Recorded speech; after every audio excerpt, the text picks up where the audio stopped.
The Search Message by Date feature helps users to find messages by a specific date. Let's see how to use this feature. To begin, open WhatsApp on your phone. Then go to the chat window where you want to search for a message from a specific date. Now tap the three dots from the top right corner.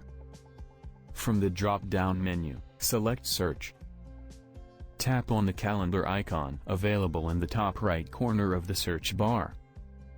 Select the month and year you want to scroll back to in order to search the message.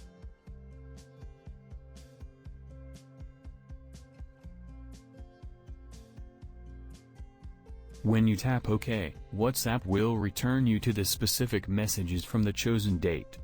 This feature applies a filter to your selected date when you want to locate a message sent or received on that date.